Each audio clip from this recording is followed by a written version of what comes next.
দীঘায় উত্তাল সমুদ্র, পর্যটকদের জন্য পুলিশের বিশেষ নিষেধাজ্ঞা। মৎস্যজীবীদের মৎস্য শিকারে না।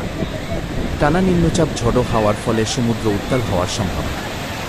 আবহাওয়া দপ্তরের পূর্বাভাস অনুযায়ী আজকে গভীর সমুদ্রে মৎস্য শিকারের উপর নিষেধাজ্ঞা জারি করেছে মৎস্য দপ্তরের তরফে। তাই দীঘার স্নানঘাটগুলিতে আজ সকাল থেকেই বাড়তি নিরাপত্তা চালানো পুলিশ প্রশাসন। মাইকিংয়ের মাধ্যমে পর্যটকদের সতর্কতা, স্পিড বোটে করে নজরদারি।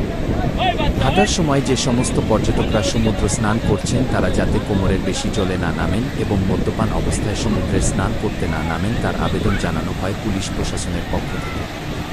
দীঘায় মৎস্যজীবীদের জন্য বিশেষ নির্দেশিকা জরুরি। আগামী 2-4 ঘন্টার জন্য সমুদ্রে না যাওয়ার জন্য নির্দেশ দেওয়া হয়েছে। যারা সমুদ্রে রয়েছেন তাদের ফিরে আসার জন্য বলা হয়েছে। বঙ্গোপসাগরে গভীর নিম্নচাপ ঘনীভূত হওয়ার আশঙ্কায় নির্দেশিকা জারি করা হয়েছে। আবহাওয়া দফতর সূত্রে খবর, বঙ্গোপসাগরে একটি গভীর নিম্নচাপ সৃষ্টি হওয়ার সম্ভাবনা রয়েছে। সেই কারণে সমুদ্র ও নদী উত্তাল হওয়ার সম্ভাবনা রয়েছে। মৎস্যজীবীরা গভীর সমুদ্রে মাছ ধরতে গেলে বিপদ ঘটার সম্ভাবনা রয়েছে। যারা গিয়েছে তাদের দ্রুত ফিরে আসার নির্দেশ দেওয়া হয়েছে। হাওয়া অফিস জানিয়েছে, ঝোড়ো হাওয়ার সঙ্গে ভূপৃষ্ঠের বাতাসের গতিবেগ থাকতে পারে 4.0-5.0 কিলোমিটার প্রতি ঘন্টায়। আগামী 2-4 ঘন্টায় উত্তর ও পশ্চিম মধ্য বঙ্গোপসাগরে নিম্নচাপের অবস্থান হতে পারে। আবহাওয়া অনুকূল না হওয়া পর্যন্ত কোনো মাছ ধরার নৌকা, জাহাজ মাছ ধরার জন্য সমুদ্রে যাবে না বলে নির্দেশ। প্রতি মুহূর্তে আরএমসির বুলেটিন অনুসরণ করার জন্য নির্দেশ দেওয়া হয়েছে। আবহাওয়া অনুকূল হলে তবেই পরবর্তী নির্দেশিকা দেওয়া হবে। দীঘায় পর্যটকদের জন্য সতর্ক বার্তা দেওয়া হয়েছে।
যাচ্ছিলাম, চুমডুল লিলিয়ার কাছে আছে, দিয়ে দিতে বলবেন।